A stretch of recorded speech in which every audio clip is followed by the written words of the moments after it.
La quatrième étape pour créer ce lancement hors norme, ce lancement à succès, que ce soit pour ton livre, ton immersion, ton école.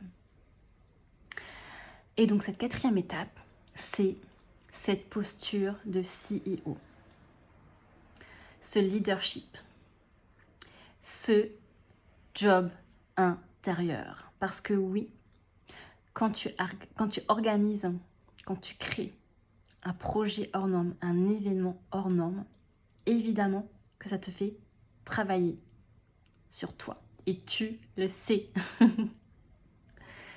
Parce qu'à chaque fois, que ce soit une offre ou un projet de ce type, tu viens connecter à ta prochaine identité.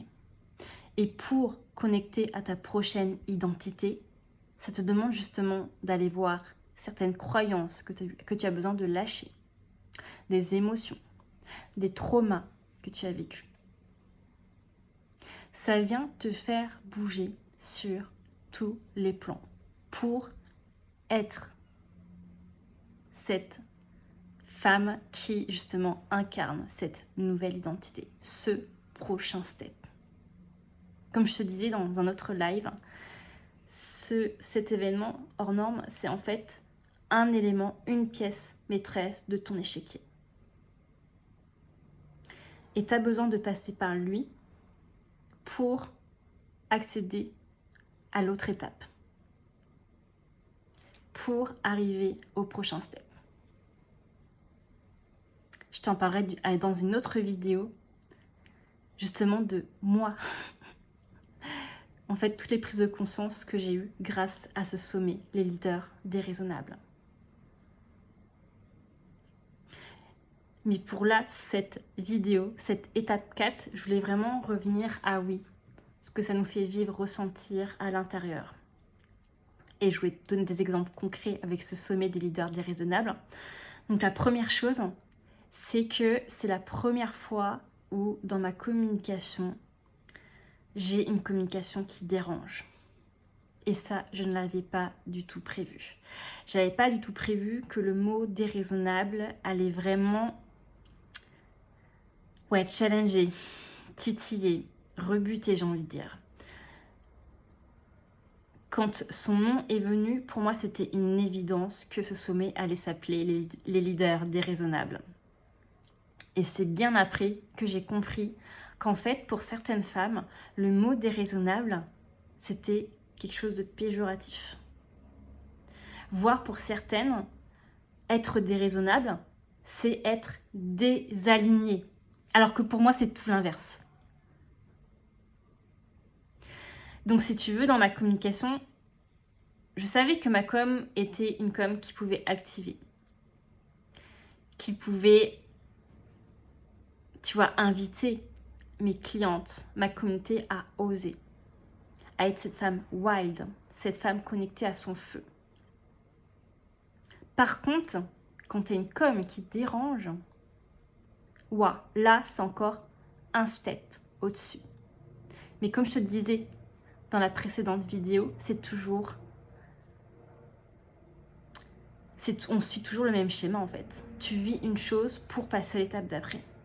C'est exactement la même chose en musculation. Tu vas pas soulever direct 100 kg au squat. Non. Tu y vas étape par étape. Et plus tu avances en musculation, plus tu fais des séances, plus ton corps devient plus fort et plus tu peux soulever lourd, tu vois. Et là, c'est exactement ce qui s'est passé pour moi. Donc, évidemment, ça m'a demandé de, accepter que oui, ma com dérange. Je t'avoue que c'est venu me titiller une fraction de seconde, mais très vite, j'ai switché parce que je savais en fait. Je savais que c'était ce nom-là. Je savais que c'était ce sommet-là précisément. Et je savais que en ayant reçu son nom, que ça allait être vraiment un sommet qui allait marquer en fait ma vie aussi d'entrepreneur.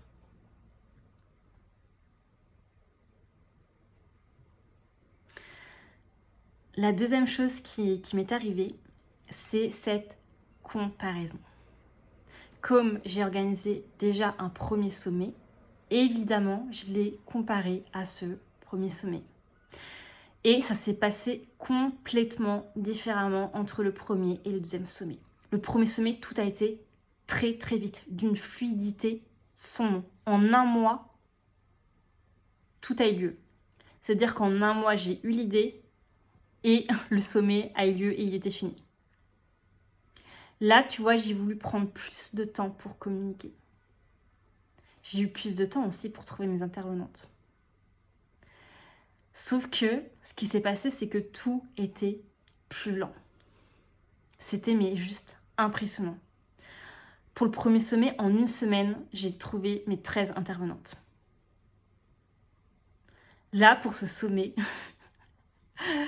le sommet était déjà commencé que j'ai ajouté une autre intervenante. Donc là, pareil, ça faisait partie des petits sujets aussi qui sont venus me chercher. C'est ok, s'autoriser à avoir des intervenantes qui arrivent même si le sommet est déjà commencé. Et là, tu vois, ça m'a demandé d'assumer ma posture de leader déraisonnable. Ce côté, je m'en fous de ce que vont penser les autres. Si j'ai envie d'avoir cette putain de nana dans mon sommet, je dis oui. Et notamment pour cette femme, donc c'est Angélique, j'avais écrit il y a peut-être plus d'un mois, tu vois, avant le sommet. Elle n'avait pas vu mon message. Et c'est le jour du lancement du sommet où elle m'écrit « Émilie, j'avais pas eu ton sommet, ton message, mais évidemment, je vais en faire partie, tu vois. » Et c'était un sujet qui me tenait à cœur, donc j'ai pas réfléchi, je lui ai dit oui. Et oui, j'ai lâché ce que mon mental me disait de qu'est-ce que vont penser les autres. On s'en fout. Toujours dans cette notion de comparaison, évidemment, j'ai vu aussi la comparaison en termes de nombre d'inscrits. Sur le premier sommet, les nombres d'inscrits en fait se sont enflammés. Et là, j'ai moins eu ce côté enflammé. Et notamment, ce qui s'est passé, c'est que sur le premier sommet, mes intervenantes, en fait, on avait vraiment créé une émulsion entre chacune de mes intervenantes. On avait créé un groupe Telegram, il y avait vraiment une émulsion autour de mon sommet. Et là, j'ai pas retrouvé cette émulsion entre mes intervenantes et autour du sommet, en fait.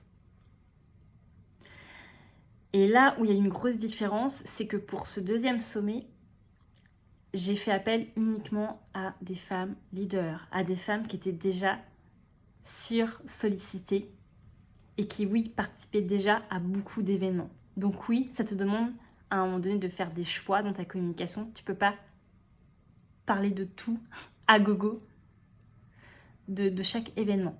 Donc il y a ça aussi que j'ai vécu.